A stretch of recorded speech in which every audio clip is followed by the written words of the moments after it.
Sparrows fart in the morning ride to Akaroa. This ride today, I just had a quick ride with my friend Neil, who rides a Ducati Super Sport. This is my R80s, which is I ride in pretty much all my videos. So yeah, we had a quick dash out to Akaroa this morning, Saturday. We left around about 6:30 here. I met up with Neil at 7 o'clock, pretty early, and also a bit of low sunlight. This is a Super Sport, nice sounding bike he bought probably about 2 or 3 years ago. Pretty cheap but really good value, and sounds great too. So on the left you can see some silos. It's a hotel where they turn the silos into sort of guest rooms and stuff. A bit of a novelty hotel. This is heading up over the Akaroa hill, a few little twisties, and as you can tell it's pretty early in the morning. I think at this time it's probably about 7:40 or 7:45, so some pretty low sun, which is a bit nasty, especially going to shade and getting out of the shade. Quite surprised that I'm using a GoPro 4 Silver in this video, so it's pretty good adjusting to dark light and bright light, and doesn't seem to phase the camera at all. It's probably got a quicker reaction than my eyes, going in from dark to light. So yeah. So Neil's had his bike for about 4 years or 3 years, I think. I'm not too sure, but it was a mate of ours who had it before him from this Vespa club that we were both in at the time, and he was keen to upgrade and got that bike. Great sounding Ducati, so I think it's a Super Sport. I think it's 900cc, not too sure. Probably got that wrong, but it sort of produces around about 80. Here's a bottle. That's right. As we were riding up the hill, there's this unbroken beer bottle on the road, and I should have really stopped and picked it up. I noticed it on the way back that someone must have hit it because it was all smashed over the road. So it kind of slowed me down for a little bit, just in case there were more bottles. It seems to be a bit of an odd place for an unbroken bottle to be.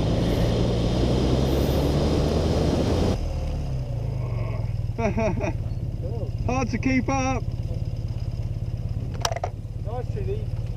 As you can see, Neil's wearing his training bra there to hold his little HD camera. There was a beer bottle right there in the driving lane. I was going to stop and pick it up, but by golly, woo! Do you want to do a bike swap at the bottom of the road? Yeah, that'd be cool, but you enjoy the downhill bit. Yeah, I was going to get the chest mounted strap for my camera originally, but couldn't fork out the extra 60 bucks, so I just stuck the camera on the helmet. I kind of wish I put it down by my chin. I've noticed that gives it a sort of a more speedy look. This is a nice view coming over the hill, especially with the sun sort of glistening over the water back there. So around these next few bends I came across a bit of a hazard. I read about it on the Akaroa GP Facebook page that there's been some sheep loose on this road over the last couple of days, and I think I'll come across it quite soon here. This is a really nice S-bend. It's one of the best bends on the road. Sort of getting used to cornering around it with speed and so forth. So yeah, coming around this next bend, I think it's coming soon to the shoot.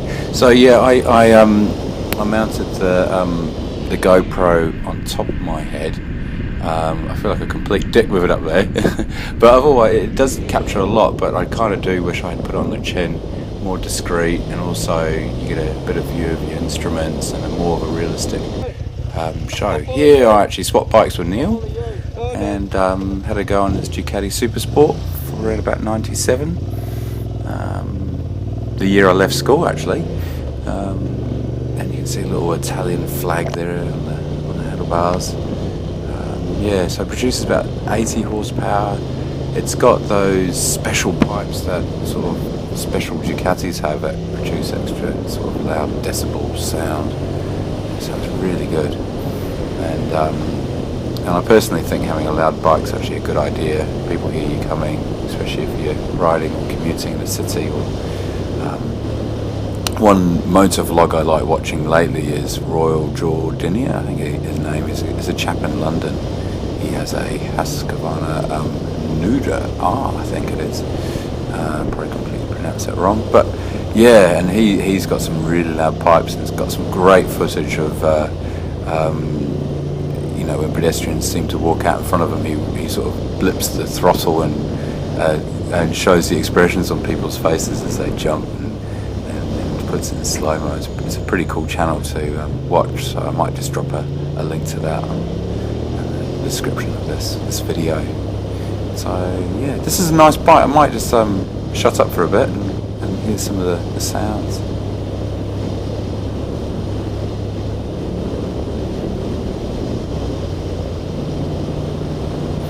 For me, it's quite an uncomfortable bike, because with my R80 or the BMW, it's quite an upright position. I'm kind of used to that, especially, you know, coming from a Vespa, which is also upright.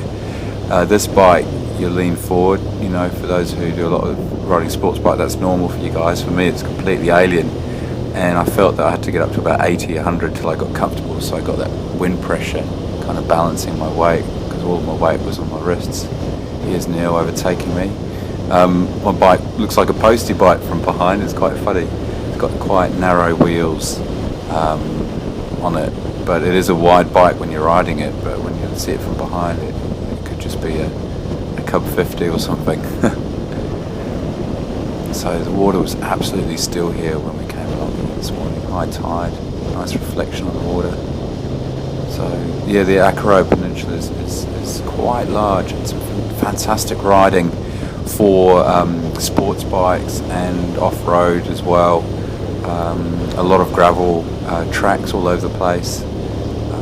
Took us about an hour to get out here from Christchurch, which was quite a quick run. Being really early in the morning, there was no traffic whatsoever for us to get out here, which was perfect. No need to overtake anything, nothing slowing us down. And we had a bit of a coffee, got to Akaroa around about 8 a.m. and had coffees with locals there, which was good. Here I can overtake Neil. Nearly a pigeon strike there. So as where my bike, I'd probably be full throttling it up here. I was just sort of just marginally twisting the accelerator. So a huge difference in power is where mine's only 50 horses. This one is around about 80, which is not a huge difference, but I certainly felt it. Yeah, I've got a bug on my camera here as we come into Akaroa. I quite like the sound of this bike when you're sort of just idling through. Some of the other bikes that I've ridden in the past, I haven't owned, but just had a few goes on other people's bikes. I had a go on a Speed Triple. I think that's the bigger Triumph triple naked bike. A friend of mine let me have a go on a couple of minutes on that, and that was exciting. And that's around about 130 horsepower. But I just could not imagine riding a 200 horsepower bike. Maybe in a couple of years' time, when I get used to riding. There's a nice charger there we pass, and I've just got a bit of a video as it starts up.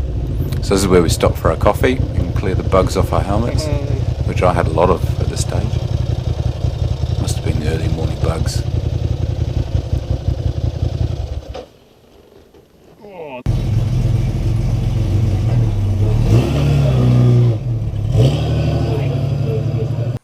This is just some pawn shots of the bikes.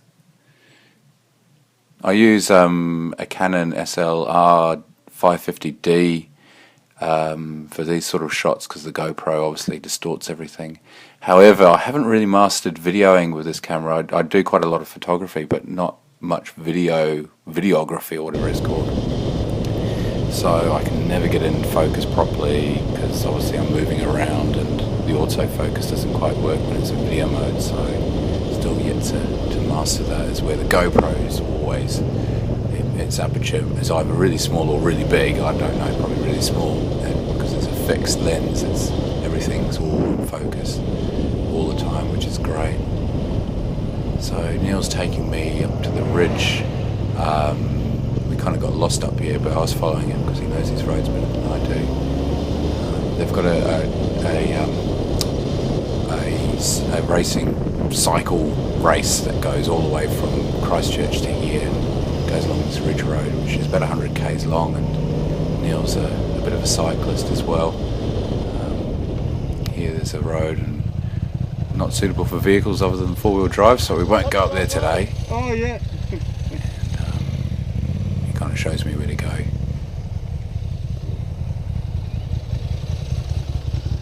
So yeah, this being a rider living in Canterbury, it's fantastic. You've got this whole peninsula of roads, heaps of twisties, amazing views where you can see one coast on one side of a ridge and another coast. Here, Neil, actually, about a year ago, we went to the Methven races, and he lost his mobile phone, dropped out of his pocket when he was riding, so he just double checking. He's got his wallet on. Something I find myself doing when I'm riding is always checking my pockets all the time.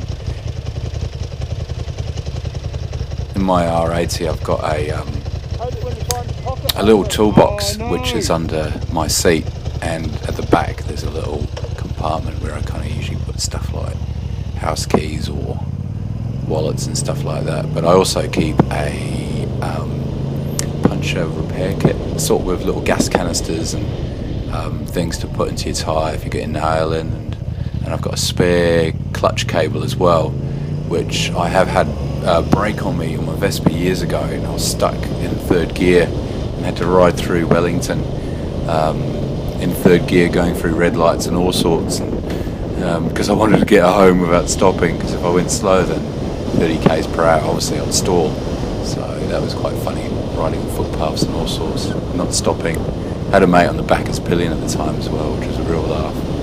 So the lesson learnt from that is always carry a clutch cable, because if they snap, it's pretty bad. There is a way of getting this bike, changing gear and all sorts of stuff with pins and stuff, but I haven't quite worked that out. But the clutch cable is a pretty important cable not to break. Well, so it breaks, but this is all.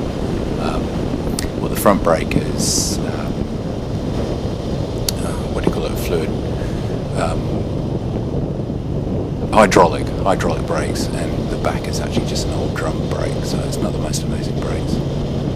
So this is the ridge road that Neil was taking me along, and I hadn't been up here for years. In fact, the last time I came up here it was snowing.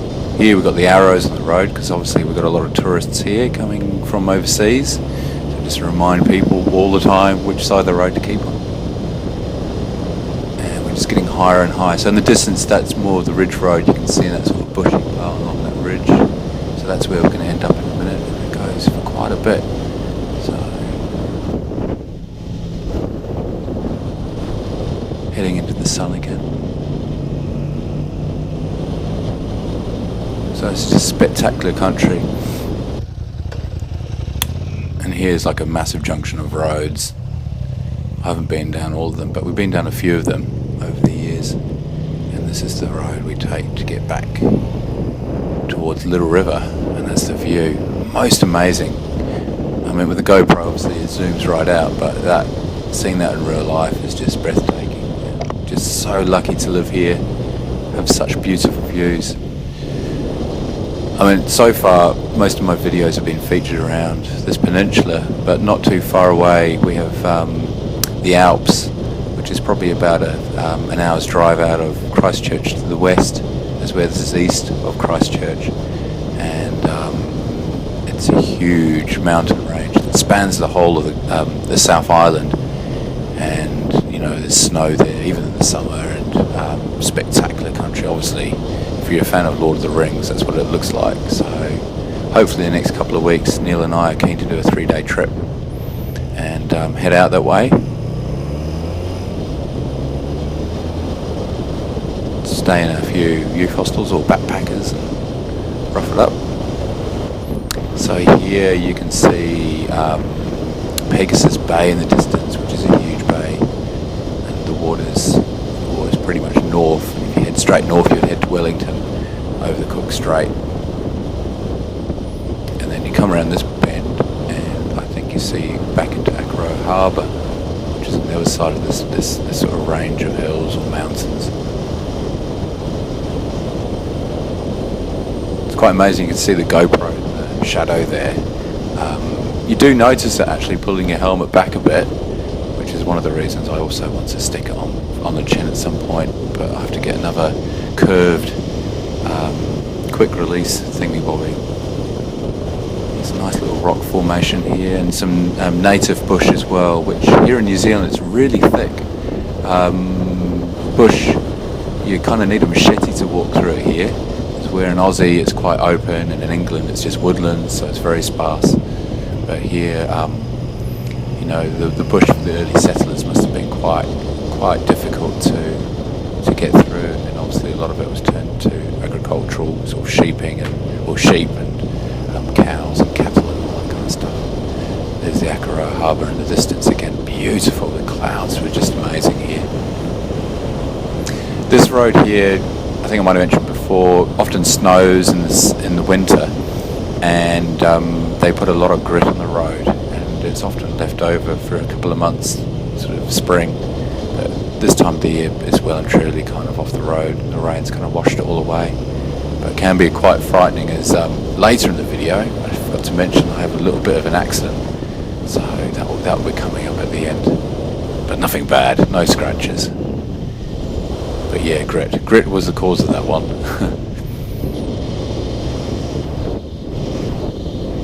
So yeah, it's just the roads are beautiful. You're on the top of this ridge here, and you just got twisty after twisty, going on one side of the ridge to the other side of the ridge. So the views are just completely distracting. Be awesome if they had a road race up here, something like the Isle of Man. It kind of feels like that.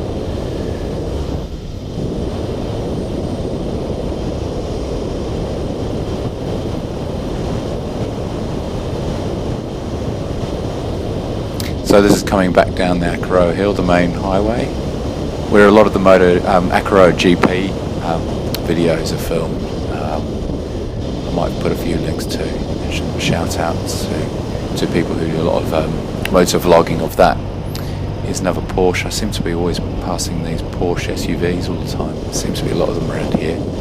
That's a smaller one. I haven't seen that one before. And here in New Zealand we get a lot of camper vans. A lot of tourists rent these little vans. They hog up the highways, but it's pretty easy to overtake on a bike. Nightmare in a car though. Here I'm just waiting for Neil. Left him behind, which is unusual because he's usually a lot faster than me. I'm usually the conservative one. And we head back home. This part of the ride gets a bit boring. Lots of straights. So obviously I'm not doing 200 k's per hour, but this is times 2 speed of 100, so kind of be what it'll be like. And here I'm probably going to come to the next video where I kind of slid off the road. There's some gravel here, and my front wheel caught a bit of a gravel thing and kind of threw me around, and I kind of couldn't believe it. I was kind of shocked. It's kind of the second time it's ever happened to me. It happened to me once when I was on the little Vespa. So obviously I have to tell Neil and sound like a schoolboy, getting all excited about it. I nearly came off around that corner. Just there. And my front wheel went right out like that, and my whole body fell off and I got on and I've had to just rescue it. Far fucking out. I saw that gravel. Yeah, it was really bad. I just went, whoa. I can't believe I saved it. Get it on camera? Yeah, well, probably like Anyway, that. this is getting towards the end of the vlog today. Thanks again for watching, and you know, subscribe and comment and like or dislike if you wish. I don't mind, but you know, I really appreciate the comments and stuff. So until next time, cheers. He's got L's and sprinkles on them and black ones and white ones.